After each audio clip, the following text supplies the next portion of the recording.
नमस्कार मैत्रिणींनो, शुभ सकाळ। तर तुमचं पुन्हा एकदा स्वागत आहे माझ्या मराठी यूट्यूब चॅनलमध्ये।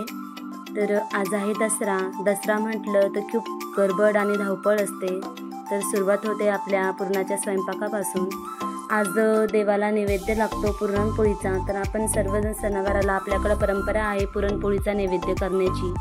तर मी डाळ शिजत टाकलेली होती सकाळी आणि डाळ शिजलेली होती, त्याचं पाणी काढायचं होतं। मला त्याचा सार बनवायचा होता। तुम्ही कटाची आमटीही बोलत असाल तर बघा मी साराची तयारी केलेली होती। कांदा, लसूण, हिरवी मिरची, आलं, कोथिंबीर या प्रकारे सर्व भाजून तळून घेतलेलं होतं। आणि दुसऱ्या बाजूला मी मेथीची भाजी करत होते। देवी आईसाठी नैवेद्य भाजीचा खूप छान, आईला भाजी भाकरीचा नैवेद्य खूप आवडतो आणि मेथीच्या भाजीशिवाय नैवेद्य अपुराच असतो। तर एका बाजूला मी फोडणी दिली ती साराची वाटण तयार करून आणि ते पाणी ओतलं होतं।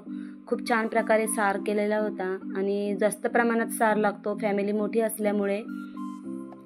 सार आमचा उरला तर आम्ही त्याच्यामध्ये सारातला भात टाकतो। घरात सर्वांना आवडतो तो, टेस्टही खूप छान येते, मस्त लागतो। काही टाकायची गरज नाही, फक्त तांदूळ धुवून टाकायचा आणि शेंगदाणे आणि बटाट टाकायचा, खूप छान लागतो। त्या दुसऱ्या बाजूला सासूबाई पुरण करून देत होत्या आणि पुरणाचे नैवेद्य करायचं चालू होतं काम माझं।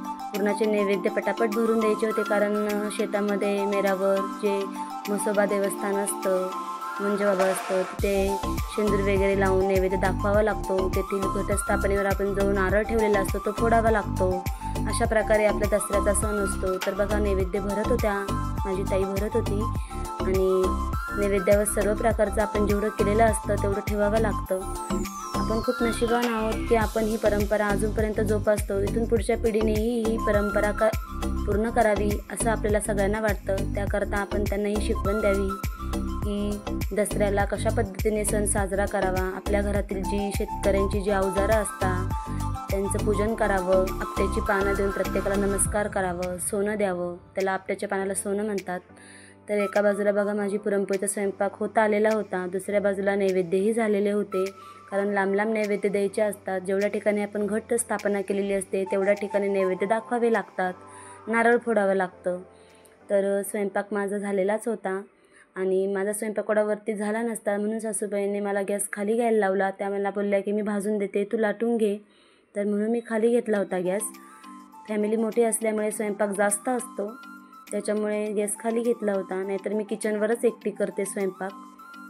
आणि त्यानंतर सगळे नैवेद्य वगैरे दाखवून झाले होते। माझ्या पुरणपोळीचा नैवेद्य असो किंवा इतर वेळेला पहिली चपाती असली किंवा पोळी असली पुरणपोळी, तर आमच्या घरी गाय आहे, बैल आहे, तर आम्ही गाईला पहिला नैवेद्य देत असते। पहिला पुरणपोळीचा नैवेद्य माझा गाईलाच असतो।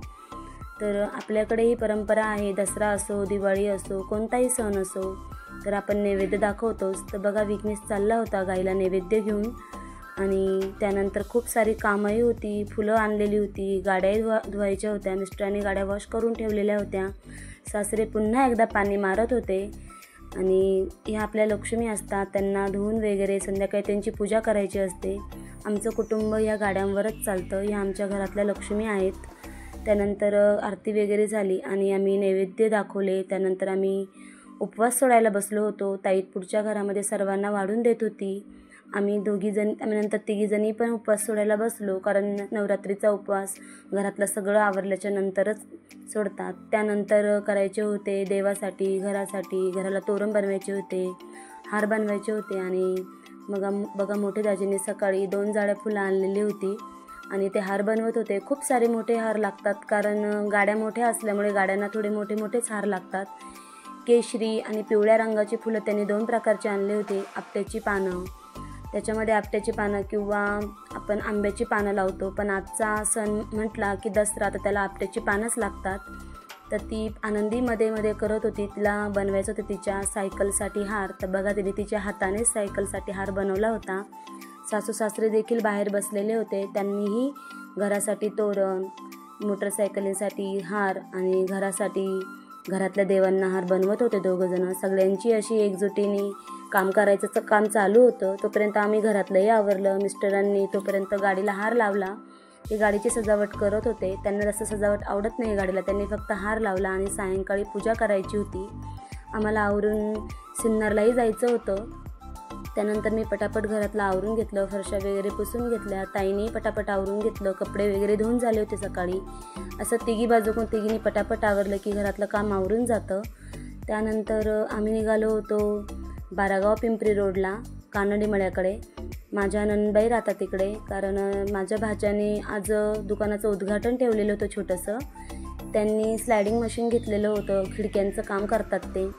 तर त्यांनी खूप छान प्रकारे दसऱ्याच्या दिवशी उद्घाटन ठेवलं होतं, पण आम्हाला जायला थोडा उशीर झाला होता.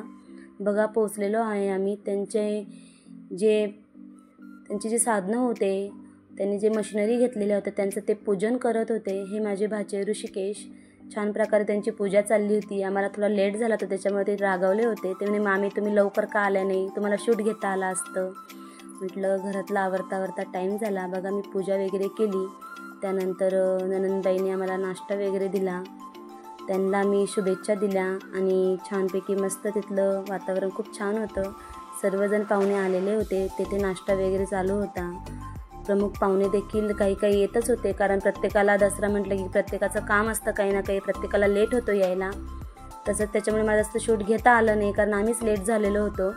तर बघा मुख्य मान्यवरांशी मिस्टर बोलत होते, गप्पा वगैरे झाल्या आणि आम्ही निघालो घरी.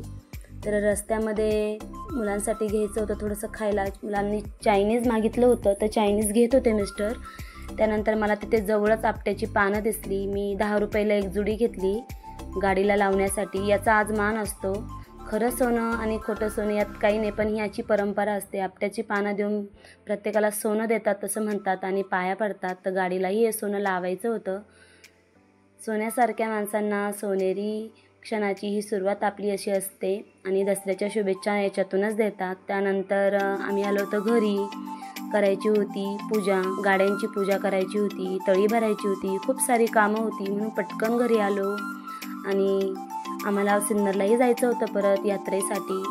तर मिस्टरांनी वगैरे गाड्या वगैरे मस्तपैकी एका साईडला लावून ठेवलेल्या होत्या आणि मला सांगितलं की आता पूजा करायची. मी ताट तयार करून आणलं होतं. मिस्टरांनी नारळ सोलले होते आणि अशा प्रकारे मी मस्तपैकी स्वस्तिक वगैरे काढलं. अशी तुमच्या घरच्या लक्ष्मींची पूजा केली. तर ही आमची खरी धनसंपदा आहे. आमचं घर पूर्ण कुटुंब ह्याच गाड्यांवर चालतं. शेती हा एक जोडधंदा असला तरी घरामध्ये एक दुसरा धंदा असतो, तो आमच्या ह्या 2 गाड्यांमुळे चालतं सर्वस्व. मिस्टर माझे ड्रायव्हिंग करतात. तर बघा अशा प्रकारे मी पूजा वगैरे केली. आणि आपण ज्या प्रकारे दसऱ्याला सर्व जे आपल्या मुख्य व्यवसाय असतो त्यापासून सुरुवात करतो, तर आमच्या 3 गाड्यांची सुरुवात ह्या इथूनच होते. तर बघा मी दसऱ्याची मस्तपैकी पूजा केलेली होती. सायंकाळचा टाईम होता आणि आनंदीच्याही सायकलची पूजा केली. त्यानंतर आम्हाला तळी पण भरायची होती. देवीची संध्याकाळी आपण तळी भरल्या जाते, कारण ज्यावेळेस घट हलवता त्यानंतर आपल्याला तिच्यावाली तळी भरावी लागते. तर सासऱ्याने त्यांनी देव वगैरे घेतले ते ताटलीमध्ये. मुलं आणि मिस्टर सगळेजण बसले होते, तळी भरत होते. छान प्रकारे आपण तळी भरल्यानंतर जेवढे बसलेले असं तळी भरायला त्यांना कडाकणीचा नैवेद्य म्हणजे प्रसाद द्यावा लागतो. आणि घट हलवल्यानंतर ते जे धन असतं ते पाण्यात सोडावं लागतं. मिस्टरांनी नारळ वगैरे सोललं आणि प्रसाद वाटून दिला. अशा प्रकारे आपला होतो दसरा सण साजरा. पण तरी अजून एक आपलं राहिलेलं असतं म्हणजे सरस्वती पूजन. दसऱ्याला शक्यतो आपण सगळेजण घरामध्ये जी छोटी मुलं असतात ती आपली शाळेत जातात, त्यांनी पूजा वगैरे करतात. आणि बघा माझ्या मुलांनी सरस्वती पूजन केलं होतं. त्याने सरस्वती यंत्र काढलं होतं. त्यांच्यावरी कंपास, पेन, त्यांची वही, पुस्तक, टेबल वगैरे ठेवून त्यांनी फुलं वगैरे टाकून छान प्रकारे पूजा केली होती. आणि आनंदीनेही पूजा केली. तिला काही कळत नव्हतं, पण तिने बघून सर्व केलं. अशा प्रकारे माझी मुलगी सर्व सणवार तिच्या पद्धतीने खूप छान प्रकारे सेलिब्रेट करते. आणि मुलांना याच्यातून शिकवणही मिळते की आपले सणवार कसे असतात, कसे साजरे करायला लागतात. तर त्यांना त्याच्यातून शिकवण मिळते. याच्याकरता घरामध्ये सर्व सण साजरे करावे सगळ्यांनी, असं मला वाटतं. कारण मुलांनाही ते कळतं, पुढे जाऊन त्या प्रकारे ते परंपरा चालवतात. तर बघा ह्या प्रकारे तिने सर्व मस्त पूजा केली. नंतर त्यांनी आम्ही सगळ्यांनी पटापट आवरलं आणि जायचं होतं सिन्नरला. आम्हाला टिपऱ्याही बघायला जायचं होतं. मिस्टर ज्या ठिकाणी मंडळामध्ये जातात त्या ठिकाणी जायचं होतं. त्याआधी आम्ही पहिले मुलांना यात्रेत घेऊन गेलो. खूप मोठे पाळणे, ब्रेक डान्स, विविध प्रकारच्या खेळण्या होत्या. पण आम्ही काही त्याच्यामध्ये बसलो नाही, कारण मुलं आमचे घाबरतात. आम्ही बसवलंही नाही, फक्त रेल्वेमध्ये बसवलं आणि घरी निघालो होतो. त्याच्यामध्ये वाटेमध्ये आम्हाला देखावा दिसला. हा सिन्नरमध्ये खूप छान छान प्रकारचे देखावे असतात. तर हे बघा, भगवती माते मंदिरापाशीच हा आडव्या फाट्यावर देखावा होता. तर तिथे आई सप्तशृंगीचा देखावा बघा किती छान होता. आईची मूर्ती इतकी साजेशी सुंदर होती. आम्ही तिथे दर्शन घेतलं. त्यानंतर तिथं काशी विश्वनाथांचा देखावा उभारलेला होता, बघा किती छान होता. आम्ही तिथे दर्शन घेतलं आणि त्यानंतर आम्हाला जायचं होतं भगवती माता मंदिरामध्ये. तिथे आरती चालू होती, खूप छान वाटत होतं. मस्तपैकी तिथे दर्शन घेतलं, नारळ वगैरे होमामध्ये टाकलं आणि आम्ही निघालो होतो घरी. पण मिस्टर मला बोलले आपण टिपऱ्या बघू. तर मी टिपऱ्या काही बघायला गेली नव्हती, त्याच्यामुळे मला तिथलं शूट काही घेता आलं नाही. त्यानंतर मी माहेरी गेली होती. माझी भाऊजाई पार्लर करते, तर माझा भाऊ होता चुलत, त्याचा मस्त मेकअप चालू होता. बघा तो काय बनलेला आहे, पुष्पराज. त्याला जायचं होतं टिपऱ्या खेळायला. प्रत्येकजण वेगवेगळ्या प्रकारची वेशभूषा करतं आणि टिपऱ्या खेळायला जातं. वज्रेश्वरी प्रतिष्ठानमध्ये ते जाणार होते टिपऱ्या खेळण्यासाठी. खूप छान गेटअप केलेला होता. प्रत्येकाला हमखास बक्षीस भेटणारच होतं, म्हणून प्रत्येकजण उत्साहाने आवरून गेलेलं होतं. त्यात माझा मुलगा, तोही मला बोलला की मम्मी मला पण जायचं आहे. माझा भाचा पण होता, त्याने एक जण वाघ बनला होता आणि एक जण बदक. तर वहिनीने सगळ्यांना मस्तपैकी आवरून दिलं होतं. तुम्ही बघू शकता, सर्व कार्टून तयार होते तिथं आवरून आणि छानपैकी आवरून जाणार होते टिपऱ्या खेळायला. त्यांना टिपऱ्या तर येत नव्हत्या, पण आवड मुलांना खूप होती. गेले होते, पण तिथल्या सदस्यांनी कोणाचाही मूड नाराज केला नाही. प्रत्येकाला हमखास बक्षीस दिलं. तर ह्या दोघांना चौघांनाही पारितोषिक भेटलं होतं. तर मला एवढं काही शूट घेता आलं नाही. खूप मस्त प्रकारे असं दसऱ्याचा क्षण होता आणि खूप छान सेलिब्रेशन झालं. त्यानंतर ही बघा आई माऊली, वज्रेश्वरी प्रतिष्ठानमधली खूप सारी गर्दी होती. खूप छान प्रकारे इथे कार्यक्रम आयोजित केले जातात. मिस्टर मुलांना घेऊन गेले होते आणि बघा किती मस्त प्रकारे मुलं टिपऱ्या खेळत होते. खूप छान प्रकारचं आयोजन होतं तिथलं. मुलं टिपऱ्या खेळत होते. जरी टिपऱ्या खेळताना तर प्रत्येकाला पारितोषिक दिलं होतं त्यांनी. विघ्नेश बघा कसा टिपऱ्या खेळतोय, त्याला भेटलं होतं तिथे पारितोषिक. त्यांना दोघांनाही तिथे कप भेटले होते, प्रत्येकाला ट्रॉफी भेटली होती. आणि बघा माझा आजचा ब्लॉग तुम्हाला कसा वाटला मला कमेंटमध्ये नक्की सांगा. आणि पुढचे ब्लॉग बघण्यासाठी मला सबस्क्राईब करायला विसरू नका. असेच छान छान ब्लॉग मी तुम्हाला दाखवणार आहे.